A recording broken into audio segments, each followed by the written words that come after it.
ಓಂ ಶಾಂತಿ. ಇಂದಿನ ಮುರಳಿ ದಿನಾಂಕ 2 ಮಾರ್ಚ್ 2026. ಮುರಳಿ महावाक्यಗಳು मीठे बच्चे, याद में रहकर दूसरों को याद का अभ्यास कराओ. योग कराने वाले का बुद्धि योग इधर उधर नहीं भटकना चाहिए. ಮಧುರ ಮಕ್ಕಳೇ, ನೆನಪಿನಲ್ಲಿ ಇದ್ದು ಅನ್ಯರಿಗೂ ಸಹ ನೆನಪಿನ ಅಭ್ಯಾಸವನ್ನ ಮಾಡಿಸ್ರಿ. ಯೋಗ ಮಾಡಿಸುವಂಥವರ ಬುದ್ಧಿ, ಯೋಗ ಮಾಡಿಸ್ಲಿಕ್ಕೆ ಯಾರು ನಿಮಿತ್ತಿರ್ತಾರ, ಯೋಗ ಮಾಡಿಸ್ಲಿಕ್ಕೆ ಯಾರು ಕುತ್ಕೊಂಡಿರ್ತಾರ, ಅಂಥವರ ಬುದ್ಧಿ ಆ ಕಡೆ ಈ ಕಡೆಗೆ ಅಲೆದಾಡಕೂಡದು ಅಂತ. ಸೊ ಬಾಬಾ ಹೇಳ್ತಾರೆ, ನೆನಪಿನಲ್ಲಿದ್ದು ನೆನಪು ಮಾಡುವ ಅಭ್ಯಾಸವನ್ನ ಮಾಡಿಸ್ರಿ ಅಂತ. ಇದು ಎಷ್ಟು ಅವಶ್ಯಕ ಇದೆ ಈ ಸದ್ಯದ ವಾತಾವರಣದಲ್ಲಿ ಅಂದರೆ, ಪ್ರತಿಯೊಬ್ಬರೂ ತಮ್ಮ ಕರ್ಮದ ಕಥೆಯನ್ನ ಬುದ್ಧಿಯಲ್ಲಿ ಚಿತ್ತದಲ್ಲಿ ಇಟ್ಕೊಂಡೇ ತಿರುಗಾಡ್ತಾರೆ. ಯಾರು ಸಿಗ್ತಾರ ಅವರಿಗೆ ದೇಹಬಾನದ ಜಗತ್ತಿನ ಸ್ಟೋರಿನೇ ಹೇಳ್ತಾರೆ. ಹಿಂದೆ ಹೀಗಾಗಿತ್ತು, ನಮ್ಮ ಜೀವನದಲ್ಲಿ ಹೀಗೆ ನಡೀತು, ನಿನ್ನೆ ಹೀಗಾಯಿತು, ಬೆಳಿಗ್ಗೆ ಹೀಗಾಯಿತು, ನಾವು ಹೀಗೆ ಮಾಡಿದ್ವಿ, ಹಾಗೆ ಮಾಡಿದ್ವಿ ಅಂದಮೇಲೆ ಬಾಬಾ ಹೇಳ್ತಾರೆ, ಯಾರೇನೇ ಹೇಳಿದರೂ ಕೂಡ ನಿಮ್ಮ ಮುಖ್ಯ ಉದ್ದೇಶ, ಯಾವಾಗ ನೀವು ಜಾಗೃತ ಆಗಿರಂದಮೇಲೆ ನಿಮ್ಮ ಮುಖ್ಯ ಉದ್ದೇಶ ಇದೇ ಇರಬೇಕು.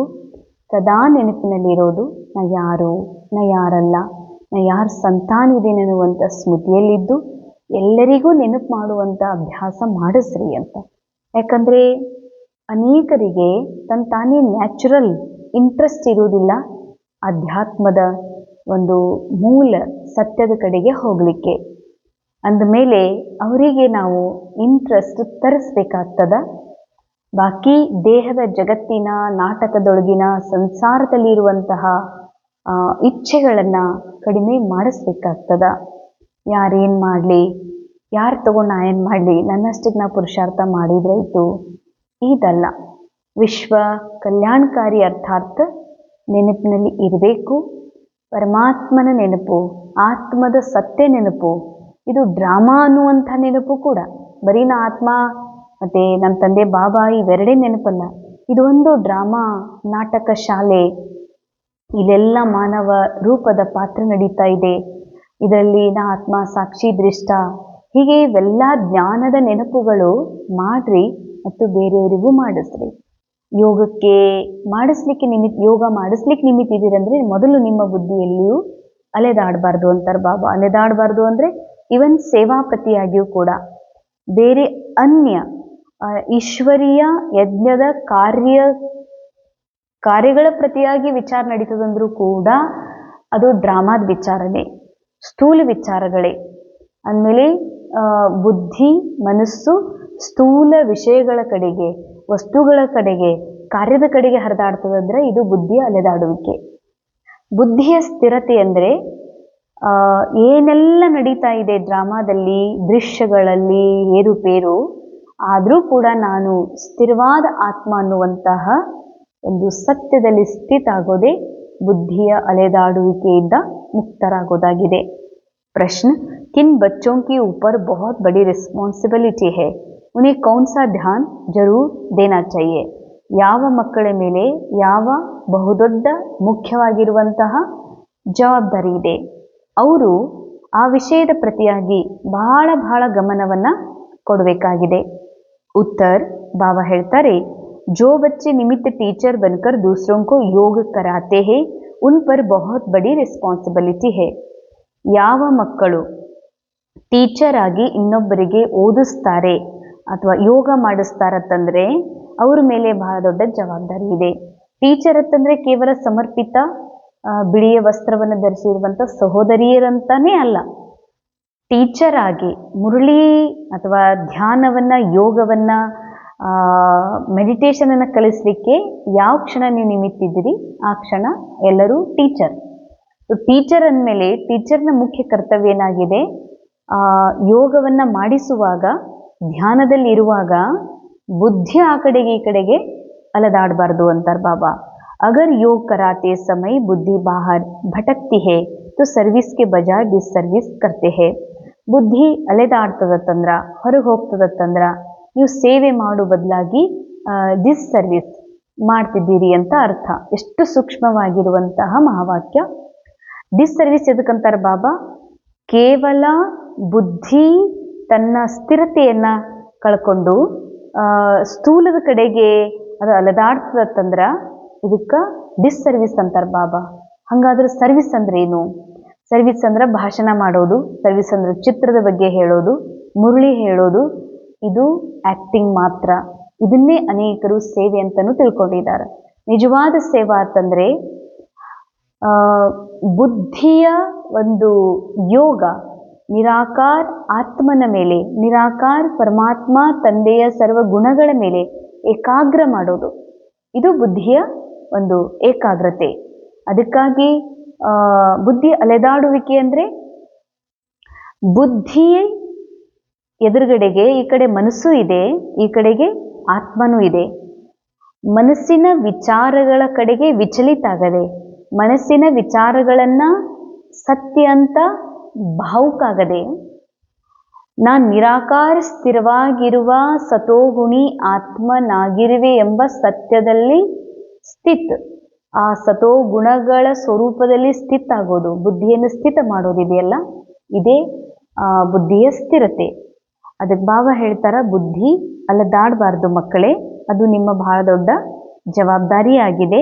ಅಂದ ಮೇಲೆ ಬಾಬಾ ಹೇಳ್ತಾರೆ, ಬುದ್ಧಿ ಅಲದಾಡ್ತದಂದ್ರೇ ದೊಡ್ಡ ಡಿಸ್ ಸರ್ವಿಸ್ ಅಂದ್ರ ಸ್ಥೂಲ ರೂಪದಲ್ಲಿ ಯಾರಾದರೂ ಬಹಳ ಕ್ರೋಧ ಮಾಡ್ತಾರಂದ್ರ, ಜೋರಾಗಿ ಒದರಾಡ್ತಾರೆ, ಜಗಳ ಮಾಡ್ತಾರಂದ್ರ, ನಾಟಕದಲ್ಲಿ ಅದು ಕೂಡ ಕೆಟ್ಟ ಕರ್ಮನೇ. ಅದ್ರ ನಿಜವಾದ ಡಿಸ್ ಸರ್ವಿಸ್ ಅಂತಂದರೆ ಎಷ್ಟು ಸೂಕ್ಷ್ಮವಾಗಿ ಬಾಬಾ ಹೇಳ್ತಾರೆ, ಬುದ್ಧಿ ಅಲದಾಡ್ತದಂದ್ರೂ ಕೂಡ ಬಲೆ ಈ ಕಣ್ಣು ಸ್ಥಿರವಾಗಿ ಯೋಗ ಮಾಡಲಿಕ್ಕೆ ಕುತ್ಕೊಂಡಿದೆ, ಒಳಗಡೆ ಬುದ್ಧಿ ಯಾವುದೋ ಒಂದು ವಿಷಯದ ಕಡೆಗೆ, ಯಾವುದೋ ಒಂದು ಸೇವೆಯ ಕಡೆಗೆ ಹರಿತಾ ಇದೆ ಅಂತಂದ್ರೂ ಕೂಡ ಬಾಬಾ ಹೇಳ್ತಾರ ಡಿಸ್ ಸರ್ವಿಸ್. ಎಷ್ಟು ಸೂಕ್ಷ್ಮ ಮಾತಿದೆ. ಹಾಗಾದ್ರೆ ಸರ್ವಿಸು ಸೂಕ್ಷ್ಮ ಇದೆ, ಡಿಸ್ ಸರ್ವಿಸು ಕೂಡ ಬಹಳ ಸೂಕ್ಷ್ಮ ಇದೆ. ಇಸ್ಲಿಯೇ ಧ್ಯಾನ್ ರಖನಾ ಕಿ ಮೇರೆ ದ್ವಾರ ಪುಣ್ಯ ಕಾ ಕಾಮ್ ಹೋತಾ ರಹೆ. ಅದು ಗಮನ ಕೊಡ್ರಿ. ಯಾಕಂದ್ರೆ ಬುದ್ಧಿ ಸ್ಥಿರ ಇದೆ ಅಂದ್ರೆ ಮಾತ್ರ ಮನ ಬುದ್ಧಿಗೆ ಪುಣ್ಯದ ಖಾತೆಯ ಒಂದು ಆಶೀರ್ವಾದ ಜಮಾ ಆಗ್ತದ. ಇಲ್ಲ ಅಂತಂದ್ರೆ ಅಪೋಸಿಟ್ ಜಮಾ ಆಗ್ತದ. ಗೀತ್ ಓಂ ನಮಃ ಶಿವಾಯ. ಇಂದಿನ ಮುರಳಿ ಮಹಾವಾಕ್ಯಗಳು ಧಾರಣೆಗಾಗಿ ಮುಖ್ಯ ಸಾರ್. ಮೊದಲನೇದು, राजाई का मेडल लेने के लिए सबकी दिल को खुश करना है. ರಾಜ ಆಗುವ ಅರ್ಥಾತ್ ರಾಜ ಆಗಬೇಕಾಗಿದ್ದು ಮನಸ್ಸು. ಆತ್ಮ ರಾಜ ಆಗುವ ವಿಷಯನೇ ಇಲ್ಲ, ಆತ್ಮ ಇರುವುದೇ ರಾಜ. ಆತ್ಮ ರಾಜ ಆಗಬೇಕು ಅಂತಂದ್ರೆ ಮೂಲ ಅಸ್ತಿತ್ವ ಕಳ್ಕೊಂಡಿದೆ ಅಂತ. ಆತ್ಮನ ಅಸ್ತಿತ್ವ ಎಂದೂ ಅಳಿಯುವುದಿಲ್ಲ.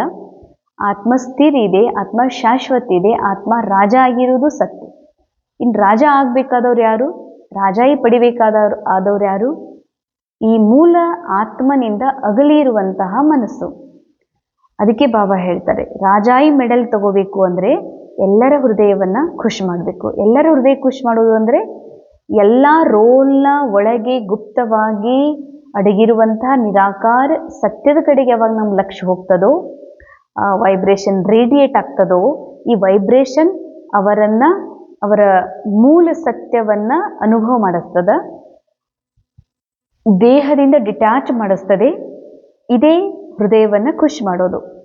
ಬಹುತ್ ಬಹುತ್ ರೆಹಮ್ದಿಲ್ ಬನ್ ಅಪ್ನಾ ಅವ್ರ ಸರ್ವ ಕಲ್ಯಾಣ ಕರ್ನಾ ಹೇ. ಭಾಳ ದಯಾಹೃದಯ ಆಗಿ ತಮ್ಮ ಹಾಗೂ ಅನ್ಯರ ಕಲ್ಯಾಣ ಮಾಡ್ರಿ. ದಯಾಹೃದಯ ಅಂದರೆ ಎಲ್ಲರೊಳಗ ದೇಹ ಕಾಣದೆ ಆತ್ಮ ಕಾಣ್ತದತ್ತಂದ್ರ ಇದೇ ದಯಾ. ತಮ್ಮದು ಕಲ್ಯಾಣ ಮಾಡ್ಕೊಡ್ರಿ, ಇನ್ನೊಬ್ರಿಗೂ ಕಲ್ಯಾಣ ಮಾಡ್ರಿ. ಹಡ್ಡಿ ಸೇವಾ ಕರ್ನಿ ಹೇ. ಮೂಳೆ ಸವಸ್ರಿ ಅಂದ್ರೆ ಏನರ್ಥ? ಮೂಳೆಯ ಒಂದು ನೆನಪು ಹರಿದು ಹೋಗ್ಬೇಕು, ಮುರಿದು ಹೋಗ್ಬೇಕು.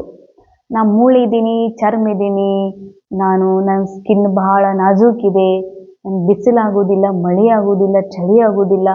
ಇದಕ್ಕಂತಾರ ಬಾಬಾ ಅಂತಾರ, ಮೂಳೆಯ ಪ್ರತಿಯಾಗಿ ನಿಮಗೆ ಬಹಳ ಇಂಟ್ರೆಸ್ಟ್ ಇದೆ ಅಂತ. ಶರೀರ ಉಳಿಸ್ಕೋಬೇಕು, ಶರೀರ ಸರಿ ಇಟ್ಕೋಬೇಕು. ಅಂದರೆ ಸರಿ ಇಟ್ಕೋಬಾರ್ದೇನು ಅಂತ ಇದು ಕೂಡ ಪ್ರಶ್ನೆ ಹೇಳ್ತದ. ಶರೀರ ಒಂದು ಗೊಂಬೆ, ಈ ಗೊಂಬೆ ಡ್ರಾಮಾದ ಅಂಡರಲ್ಲಿದೆ.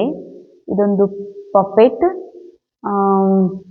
ಈ ಗೊಂಬೆ ಡ್ರಾಮಾದ ಕಂಟ್ರೋಲಲ್ಲಿದೆ ಅಂತಂದಮೇಲೆ ಇದಕ್ಕೇನಾಗಬೇಕು ಆತ. ಇದ್ರ ಕಲ್ಯಾಣ ಮಾಡ್ಲಿಕ್ಕೆ ನಾನಿಲ್ಲ, ಅನೇಕ ಆತ್ಮರ ಮನಸ್ಸು ಕಲ್ಯಾಣ ಮಾಡಲಿಕ್ಕೆ ನಾವು ನಿಮಿತ್ತಿದ್ದೀವಿ ಅಂದ ಮೇಲೆ ಬಾಬಾ ಹೇಳ್ತಾರ, ನಿನ್ನ ಮನಸ್ಸಿನಾಗ ಏನು ದಪ್ಪಗ ತೆಳ್ಳಗ ಕಪ್ಪು ಬಿಳುಪು ನಾಜೂಕ ಅನ್ನುವಂಥ ಭಾನಿದೆಯಲ್ಲ, ಇದು ಸವಿಸ್ಬಿಡು, ಸಮಾಪ್ತ ಮಾಡಿಬಿಡು ಅಂತಾರೆ ಬಾಬಾ. ಸೆಕೆಂಡ್ ಪಾಯಿಂಟ್, ದೇಹ ಅಭಿಮಾನ ಮೇ ಆಕರ್ ಡಿಸರ್ವಿಸ್ ನಹಿ ಕರ್ನಿ ಹೇ. ದೇಹ ಭಾನದಲ್ಲಿ ಬಂದು, ದೇಹ ಭಾನ ಅಂದರೆ ಆತ್ಮ ಆಗಿರುವ ಸ್ಮೃತಿ ಬಿಡ್ತೀನಿ ಅಂತಂದ್ರೆ ದೇಹದ ದೈಹಿಕ ಸುಖ ಅಥವಾ ಈ ಫಿಸಿಕಲ್ ಜಗತ್ತಿನೊಳಗೆ ಕಾಣುವಂತಹ ಒಂದು ಅಟ್ರಾಕ್ಷನ್ ಕಡೆಗೆ ಬುದ್ಧಿ ಹರಿತದತ್ತಂದ್ರೆ ಇದು ಕೂಡ ದೊಡ್ಡ ಡಿಸ್ಸರ್ವಿಸೇ ಆಗಿದೆ. ಅಂದರೆ ಮೂಲ ಆತ್ಮ ಸತ್ಯದಿಂದ ದೂರ ಆಗಿ ಈ ಜಗತ್ತಿನಾಗಿರೋ ಯಾವುದೋ ಒಂದರ ಕಡೆಗೆ ಅಟ್ರ್ಯಾಕ್ಟ್ ಆಗೋದು ಕೂಡ ಬುದ್ಧಿಯ ಅಲೆದಾಡುವಿಕೆ, ಇದಕ್ಕೆ ಡಿಸ್ಸರ್ವಿಸ್ ಅಂತಾರೆ ಬಾಬಾ. ಸದಾ ಪುಣ್ಯದ ಕೆಲಸ ಮಾಡ್ರಿ, ತಾವು ತಮ್ಮ ಸಮಾನ ಬ್ರಾಹ್ಮಣರನ್ನಾಗಿ ಮಾಡ್ಕೊಳ್ಳುವಂಥ ಸೇವೆ ಮಾಡ್ರಿ. ಬ್ರಾಹ್ಮಣರು ಅಂತಂದರೆ ಕೇವಲ ಸ್ಥೂಲ ಬ್ರಹ್ಮಚರ್ಯ ಪಾಲಿಸುವಂಥವ್ರು, ಸ್ಥೂಲ ಕೆಲವೊಂದು ಭೋಜನದ ಪತ್ತೆ ಮಾಡುವಂಥವ್ರಲ್ಲ. ಬ್ರಾಹ್ಮಣರು ಅಂತಂದರೆ ದೇಹ ಭಾನದಿಂದ ಪರೆಯಾಗಿ ಎಲ್ಲರೊಳಗೂ ಆತ್ಮ ಸ್ವರೂಪವನ್ನು ನೋಡುವಂತಹ ಒನ್ನೆಸ್ ಮೈಂಡ್ ಸೆಟ್ ಅದವರು. ಆಗಿ ಬ್ರಾಹ್ಮಣರನ್ನಾಗಿ ಮಾಡುವ ಸೇವೆ ಮಾಡ್ರಿ. ಸೇವೆ ಸರ್ವಿಸೇಬಲ್ ಕಾ ರಿಗಾರ್ಡ್ ರಖನಾ ಹೇ. ಯಾರು ಉತ್ತಮ ಸೇವಾಧಾರಿ ಅದಾರ, ಉತ್ತಮ ಸೇವಾಧಾರಿ ಅಂದರೆ ಯಾರು ಮೂಲ ಸ್ಥಿತಿಯಲ್ಲಿ ಸ್ಥಿತಾಗುವಂತಹ ಪುರುಷಾರ್ಥ ಮಾಡ್ತಿದ್ದಾರೋ ನಿಜವಾಗಿ ಉತ್ತಮ ಸೇವಾಧಾರಿ. ಅವ್ರಿಗೆ ಬಹಳ ಗೌರವ ಕೊಡ್ರಿ ಅಂತ ಹೇಳ್ತಾರೆ ಬಾಬಾ. ವರದಾನ್, मनन शक्ति द्वारा वेस्ट के वेट को समाप्त करने वाले सदा शक्तिशाली भव. ಮನನ ಶಕ್ತಿಯ ಮೂಲಕ ಅರಗಿಸಿಕೊಳ್ಳುವ ಯಾವುದೇ ಒಂದು ಜ್ಞಾನದ ಮಾತಿನ ಅತಿ ಸೂಕ್ಷ್ಮ ಮತ್ತು ಆಳತೆಯಲ್ಲಿ ಹೋದ ಮೇಲೆ ಅನುಭವವಾಗುವ ಶಕ್ತಿಯ ಮೂಲಕ ವೇಸ್ಟನ್ನ ವೇಸ್ಟ್ ಏನಿದೆ ಅದು ಬಹಳ ಭಾರಿ, ಆ ಭಾರಿಯನ್ನು ಸಮಾಪ್ತ ಮಾಡಿಕೊಳ್ಳುವಂಥ ಸದಾ ಶಕ್ತಿಶಾಲಿಗಳು ಆಗ್ರಿ. ಆತ್ಮ ಪರ್ ವೇಸ್ಟ್ का ही वेट है. वेस्ट संकल्प, वेस्ट वाणी, वेस्ट कर्म, इससे ಆತ್ಮ ಭಾರಿ हो जाती है. ಆತ್ಮನ ಮೇಲೆ ವ್ಯರ್ಥದ ಭಾರ ಬಹಳ ಇದೆ. ಆತ್ಮ ಅಂದರೆ ಮನಸ್ಸು. ಬಾಬಾ ಆತ್ಮ ಅನ್ನೋ ಶಬ್ದವನ್ನು ಆತ್ಮಕ್ಕೂ ಉಪಯೋಗ ಮಾಡ್ತಾರೆ, ಆತ್ಮನ ಮನಸ್ಸಿಗೂ ಬಾಬಾ ಆತ್ಮ ಅಂತಾರೆ. ಮನಸ್ಸಿನ ಮೇಲೆ ಬಹಳ ಜನ್ಮದ ವ್ಯರ್ಥದ ಹೊರೆ ಇದೆ, ಭೋಜಿದೆ. ವೇಸ್ಟ್ ಸಂಕಲ್ಪ, ವೇಸ್ಟ್ ವಾಣಿ, ವೇಸ್ಟ್ ಕರ್ಮ, ಇಸ್ಸೆ ಆತ್ಮ ಭಾರಿ ಹೋ ಜಾತಿ ಹೇ. ಅನ್ನಿಸ್ತದ ಇವೆಲ್ಲ ಮತ್ತು ಸಂಸಾರದೊಳಗೆ ಇರುವುದೇ ಇಲ್ಲ ಅಂತ.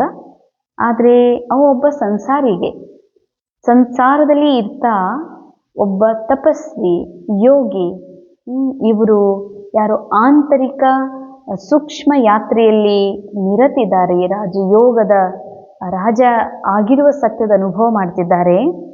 ಅವರು ವ್ಯರ್ಥ ಮಾತು, ವ್ಯರ್ಥ ಚಿಂತನೆ ಇವುಗಳನ್ನು ಇದು ನಂದು ಅನ್ನದೆ, ಅದಕ್ಕೆ ಐಡೆಂಟಿಫೈ ಆಗದೆ, ಅದು ನಾನು ಅಂತ ಅಂದ್ಕೊಳ್ಳಾರ್ದೇನೆ ಇವೆಲ್ಲ ಡ್ರಾಮಾ, ಇದು ನಾನಲ್ಲ, ಇದು ಸತ್ಯ ಅಲ್ಲ, ನಾನು ನಿರಾಕಾರ ಆತ್ಮ, ಥಾಟ್ಲೆಸ್, ಸ್ಪೀಕ್ಲೆಸ್ ಸೋಲ್ ಇದೀನಿ ಅನ್ನುವಂಥ ಸತ್ಯದಲ್ಲಿ ಸ್ಥಿತ ಆಗುವುದನ್ನೇ ವೇಸ್ಟಿಂದ ಮುಕ್ತ ಆಗೋದಾಗಿದೆ.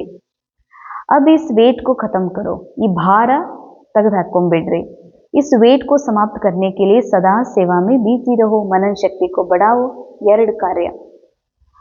ಭೋಜ ಯಾವುದು ಭಾರ ಇದೆ ತಲೆಯೊಳಗೆ ಅನೇಕ ಜನ್ಮದ್ದು ಬುದ್ಧಿಯಲ್ಲಿ ಮನಸ್ಸಿನಲ್ಲಿ, ಅದು ಹೋಗಬೇಕು ಅಂದ್ರೆ ಬಾಬಾ ಹೇಳ್ತಾರೆ 2 ಮಾಡಬೇಕು. ಒಂದು ಮನನ ಮಾಡಬೇಕು ಅಂತ, ಒಂದು ವಿಷಯದ ಬಹಳ ಆಳ ಸೂಕ್ಷ್ಮತೆಯಲ್ಲಿ, ಅದು ಪವಿತ್ರತೆ ಇರಲಿ, ಶಾಂತಿ ಇರಲಿ, ಆನಂದ ಇರಲಿ, ಖುಷಿ ಇರಲಿ, ಆತ್ಮನ ನಾಲೆಜ್ ಇರಲಿ, ಈ ಯಾವುದೇ ಒಂದು ವಿಷಯದ ಆಳದಲ್ಲಿ, ಅದರ ಮೂಲ ಅರ್ಥದಲ್ಲಿ, ಯಥಾರ್ಥ ಸ್ವರೂಪದಲ್ಲಿ ಸ್ಥಿತ ಆಗೋದು. ಮನ್ನ ಶಕ್ತಿಯನ್ನು ಹೆಚ್ಚಿಸ್ಕೊಳ್ರಿ ಮತ್ತು ಸೇವೆಯಲ್ಲಿ ಬ್ಯುಸಿ ಇರಿ. ಸೇವಾ ಯಾವುದು? ಮೂಲ ಸ್ಥಿತಿಯಲ್ಲಿ ಸ್ಥಿತ ಆಗಿ ನಿರಾಕಾರಿ ಸತ್ಯ ಸ್ವರೂಪದ ಸತೋಗುಣಗಳ ವೈಬ್ರೇಷನ್ ಈ ಜಗತ್ತಿಗೆ ಹರಡಿಸುವುದೇನಿದೆ ಇದು ಸತ್ಯ ಸೇವಾ. ಜೈಸೆ ಭೋಜನ ಹಜಮ್ ಕರ್ನೆ ಸೆ ಖೂನ್ ಬಂತಾ ಹೇ. ತಿಂದಿರುವಂತಹ ಭೋಜನ ಯಾವಾಗ ಪಚನ ಆಗ್ತದೋ ಅವಾಗ ಅದು ರಕ್ತ ಆಗ್ತದ. ಶಕ್ತಿ ಕಾ ಕಾಮ್ ಕರ್ತಾ, ರಕ್ತ ಹೋಗಿ ಶಕ್ತಿ ಆಗ್ತದ. ಐಸೆ ಮನನ करने से ಆತ್ಮ की ಶಕ್ತಿ बढ़ती है.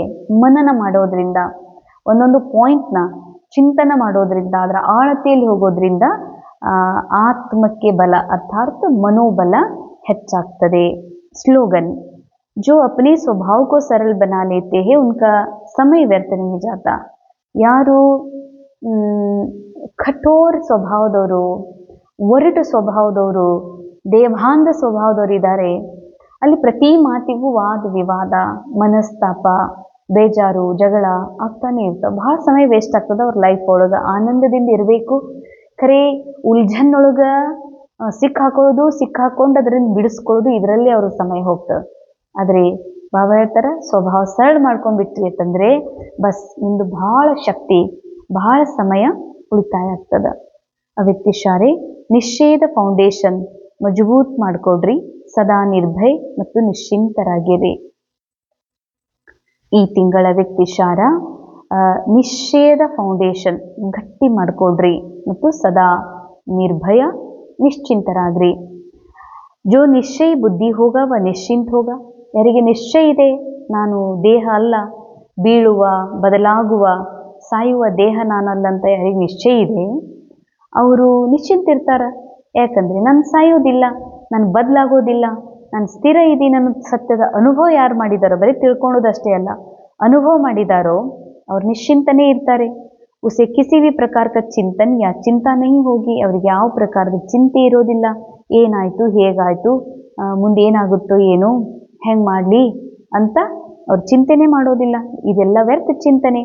ನಿಶ್ಚಯ ಬುದ್ಧಿ ನಿಶ್ಚಿಂತ ವ ಕಭಿ ವ್ಯರ್ಥ ಚಿಂತನೆ ಕರೆಗ, ಸದಾ ಸ್ವಚಿಂತನ್ ಮೇ ರಹನೆ ವಾಲಾ.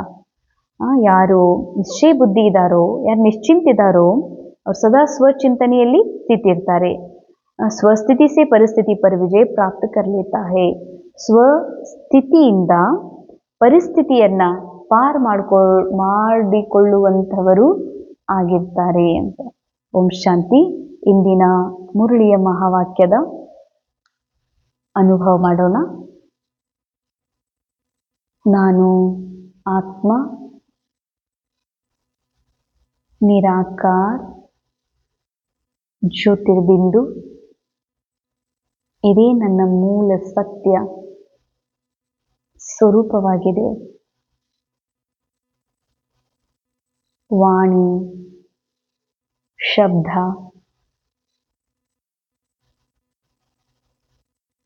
ಕರ್ಮ ಇದ್ಯಾವುದು ನಾನೂ ಅಲ್ಲ, ಇದು ನನ್ನದೂ ಅಲ್ಲ. ಡ್ರಾಮಾದ ರೋಲ್ನಲ್ಲಿ, ಗೊಂಬೆಯಲ್ಲಿ ಡ್ರಾಮಾ ಸ್ಕ್ರಿಪ್ಟ್ನ ಅನುಸಾರ ಎಲ್ಲವನ್ನ ಅಳವಡಿಸಲಾಗಿದೆ. ನಾನಂತೂ ನಿರಾಕಾರ, ಅತಿ ಶುದ್ಧ, ಸ್ವಚ್ಛ, ಪವಿತ್ರ ಆತ್ಮನಾಗಿದ್ದೇನೆ. ಎಲ್ಲದರಿಂದ ಪರೆ, ವಿಚಾರರಹಿತ, ಭಾವನಾರಹಿತ, ಅತಿ ಶುದ್ಧ ನಿರಾಕಾರ ಆತ್ಮ ನಾನು. ಅತ್ಯಂತ ಹಗುರ, ಸ್ವಚ್ಛ, ನಿರ್ಮಲವಾಗಿದ್ದೇನೆ. ಇದೇ ನನ್ನ ಮೂಲ ಸತ್ಯ. ಬಾಕಿ ಭಾರಿಯಾಗಿರುವುದು, ಭೋಜವನ್ನು ಹೊತ್ತಿರುವುದು ಈ ಮನಸ್ಸು. ಅದಕ್ಕಾಗಿ ಈ ಮನಸ್ಸನ್ನು ಶಿವತಂದೆಯ ಸಾನ್ನಿಧ್ಯದಲ್ಲಿ ಅರ್ಪಣೆ ಮಾಡ್ತಾ ಮನ್ಮನಾಭವಗೊಳಿಸಿ, ಮನಸ್ಸಿನ ವಿಚಾರ, ಗೊಂದಲ, ಚಿಂತೆಯಿಂದಲೂ ನಾನು ಮುಕ್ತ, ಬಾಪ್ ಸಮಾನ್ ಮೂಲ ಸ್ಥಿತಿಯಲ್ಲಿ ಸ್ಥಿತವಾಗುತ್ತಿರುವೆನು. ಓಂ ಶಾಂತಿ.